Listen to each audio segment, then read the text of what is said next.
Only the people who are owed nothing and worth nothing need to put on the shirt saying, "Pay us what you owe us." The WNBA is back at it again. They are calling for pay equity, and this time they've decided to protest by wearing t-shirts that say "Pay us what you owe us" for warm-ups before an all-star game. The only issue is the WNBA is not profitable. The WNBA players just pulled off one of the most tone-deaf stunts in professional sports history. They came out wearing shirts demanding more money from a league that loses $50 million every single year. The backlash has been absolutely brutal, and now these players are learning why timing matters in business negotiations. Pay us what we're worth. But the internet and even their own fans fired back with a brutal question. What exactly are you worth? Because when your stadium is half empty, your ratings are in the gutter, and your league is losing money, who exactly do you think should foot the bill? Corporate guilt? Taxpayer handouts? The NBA players? Or is this just another episode of entitlement dressed up as social justice? Do you think it's reasonable for players to demand raises from a league that's never made a profit in nearly 3 decades? Let me know your thoughts in the comments.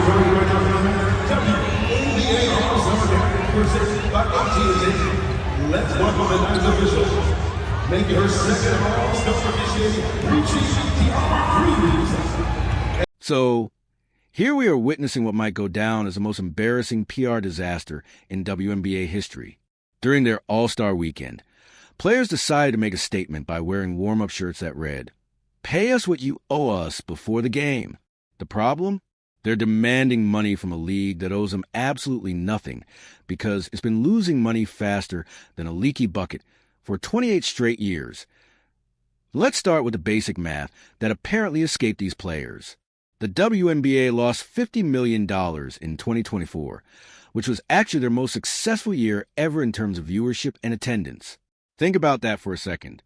In their best year, with record-breaking numbers largely driven by Caitlin Clark's popularity, they still managed to lose $50 million. That's not a small loss or a temporary... For women's sports. Us getting paid our worth. Period. Like, yeah. Yeah. Because you're doing exactly what LeBron is doing, so what's going on? Sis, I don't they ain't got the money for us just yet, but it's coming. It's coming. Is it? I don't understand it's it. It's a lot that goes into it. But somehow these players think this is a perfect time to demand more money. It's like watching employees at a failing restaurant demand raises while the owner is putting up going out of business signs. The level of delusion required to think you deserve more money from a company that's never made a profit is honestly impressive in its stupidity. The shirt slogan itself is particularly hilarious when you think about it. "Pay us what you owe us" implies that the league actually owes them something. But here's the reality. If we're talking about what the league actually owes based on their contribution to profitability, most of these players should be paying the league for the privilege of playing professionally. The WNBA has been subsidized by the NBA since its inception in 1997. That's right. For 28 years, the men's league has been writing checks to keep the women's league afloat. The NBA owns about 60% of the WNBA, and when you factor in individual NBA team owners who also own WNBA franchises, that number jumps even higher. Essentially, the WNBA exists as a charity project funded by successful basketball. Yesterday, me and Paige, Kiki, and Sonia were sitting right next to each other and knowing, like, they show us the numbers from 26, 27. They don't show you 30 and 31. And my mom told me when I was younger, like, they'll show you the money here, but what about the longevity of it? The players that are coming after us, next year's players. So I think it's really important right now. Obviously, women's basketball is skyrocketing, and it's important for us to get what we want now, but not just now, but for the future as well. And it's really nice to have vets that may not be playing for 10 more years, but they are speaking for us because they know how important it is right now. It was an eye-opener for me, like hearing the things and hearing the language of things, and not things that I was happy to hear. It was disrespectful to things that we were sent back, the proposal that we were sent back, and knowing that, like, this is for the next generation. Like, it's important to be able to be vocal. If I sit back, it looks like I don't care. Like, and I know my voice and I know my platform. During the All-Star Weekend press conferences, Players try to justify their demands by talking about building the brand and putting in blood, sweat, and tears. One player said, "The players are what is building this brand and this league. There is no league without the players." That's technically true, but there's also no league without the NBA's financial support. And apparently, these players forgot that part. The fan reaction to this stunt has been absolutely savage, and rightfully so. Social media exploded with people pointing out the obvious contradiction between demanding money from a league that doesn't make any money. Comments range from simple observations like, "The WNBA loses $50 million every year and has never generated a profit. You deserve $0, to more detailed breakdowns of why this demand Really should be getting paid many millions of dollars, not because I'm interested in watching, but just because the fact that she's been able to generate any interest in the WNBA is you could argue it's one of the most impressive feats in human history. I honestly didn't think it was possible. I didn't think it was possible that anyone could generate even the slightest interest in the WNBA, and she's generated a little bit. And so I think that is really moving a mountain. So they should pay her, exorbitant sums, but for all the rest of them, it should be like Caitlin Clark is paid whatever, I don't know, $20 million a year, and the rest of them should be paid. Really what it should be is that all the other WNBA players are paying Caitlin Clark. One particularly brutal response noted that if these players were really concerned about getting paid what they're worth, most of them should be cutting checks to the league instead of demanding raises. The math is pretty simple. If your presence in the league contributes to a $50 million annual loss, your actual value to the organization is negative. The timing of this protest couldn't have been worse from a PR perspective. The WNBA is in the middle of collective bargaining agreement negotiations, and instead of building public support for their cause, they've managed to turn casual observers against them. Most people understand basic business principles. You need to make money before you can pay employees more money. And that's still the case, even with record levels of interest in the sport due entirely and solely to Caitlin Clark. Still, the league loses money by the truckload.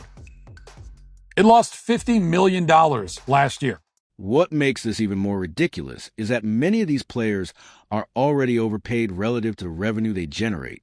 The average WNBA salary is around $120,000, which might not sound like much compared to NBA salaries, but it's pretty generous considering the league loses money every year in any normal business. Employees of a consistently and profitable company would be getting pay cuts, not raises. The revenue-sharing argument that players keep making shows a fundamental misunderstanding of how business works. Yes, NBA players get about 50% of league revenue, while WNBA players get around 9%. But there's a crucial difference. The NBA actually makes money. You can't compare revenue-sharing percentages between a profitable business and a money-losing venture. It's like comparing how much of the profits employees get at Amazon versus how much employees get at a company that's going bankrupt. Currently, the WNBA generates about $200 million in revenue, but loses $50 million after expenses. That means their actual profit margin is negative 25%. In what world does it make sense for employees to demand a bigger share of negative profits? They're literally asking for a bigger piece of a pie that doesn't exist.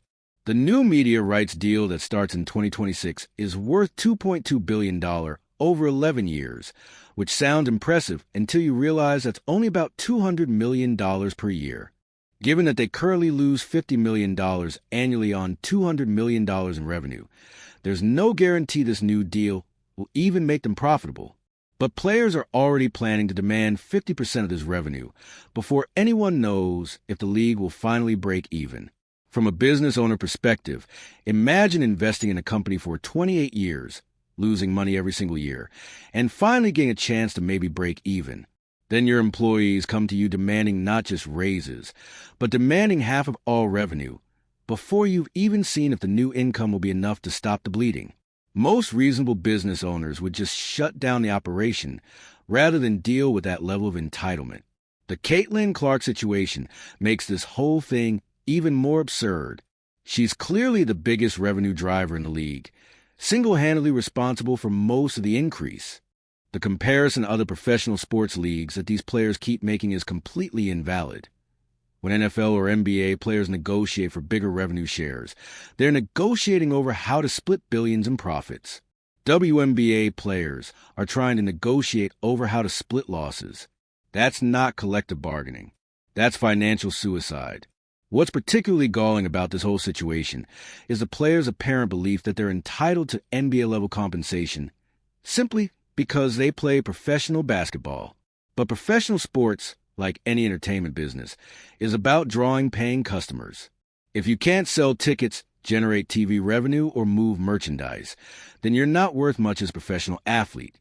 The harsh reality is that women's basketball at the professional level just isn't a compelling product for most sports fans.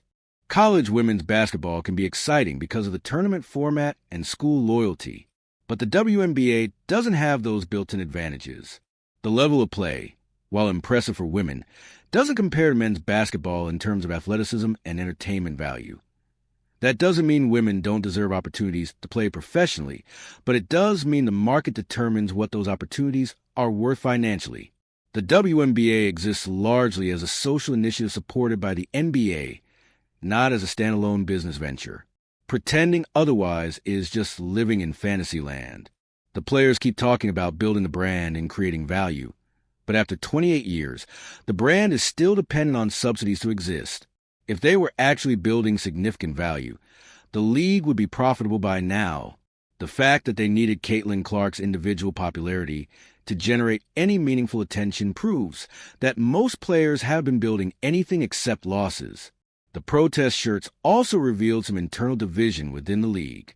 Reports suggested that Clark's team wasn't particularly enthusiastic about the demonstration, which makes sense given that she's the one actually driving revenue. Why would the Golden Goose want to join a protest demanding that everyone gets paid the same regardless of their contribution? This whole situation highlights a broader problem with entitlement culture in professional sports. Players seem to think they deserve certain compensation levels simply because they play professionally, regardless of their actual market value or contribution to the organization's success. But sports, like any business, is ultimately about generating revenue and profits. The backlash against this protest has been swift and brutal because most people understand basic economics. You can't demand more money from an organization that doesn't have any money to give. The WNBA's continued existence is already a generous gift from the NBA, and demanding more while contributing to ongoing losses is just insulting. Some defenders of the players argue that the league is finally turning a corner and that the new TV deal proves there's value in the product, but that's incredibly premature optimism. The deal doesn't start until 2026, and there's no guarantee it will be enough to make the league profitable. Even if it does help, the first several years of any profits should go toward paying back the NBA for decades of subsidies. The idea that players deserve raises before the league even becomes profitable is backwards thinking. In normal business situations, employees share in success after it's achieved, not before. The WNBA players want to be paid like they're part of a successful organization while contributing to an unsuccessful one. From a strategic standpoint, this protest was incredibly counterproductive. Instead of building public support for better player compensation, it highlighted the league's fundamental business problems and made players look entitled and out of touch. Most casual observers now know that the WNBA loses money every year, which wasn't common knowledge before. The players would have been much better served by focusing on improving the product and growing the fan base. Instead of demanding more money, they should be asking what they can do to help the league become profitable. But that would require acknowledging that their current performance and entertainment value aren't worth what they're already being paid. The reality is that most WNBA players are already receiving compensation above their market value thanks to NBA subsidies. The league could fold tomorrow, and most fans wouldn't notice or care. That's not a position of strength from which to demand raises. Moving forward, this protest will likely be remembered as a perfect example of how not to negotiate in professional sports. Instead of building leverage through improved performance and increased fan engagement, players chose to make demands from a position of weakness while highlighting their employer's financial struggles. The lesson here is simple. If you want more money, bring more value. Don't wear protest shirts demanding raises while your employer loses millions of dollars annually. That's not activism. That's just embarrassing yourself on national television while proving you don't understand basic business principles. The WNBA protest shirts perfectly captured everything wrong with entitlement culture in professional sports today. Demanding raises from a league that's never made a profit shows a complete disconnect from reality. These players just taught us all a valuable lesson about knowing your worth versus thinking you're worth more than you actually are. Like and subscribe for more reality.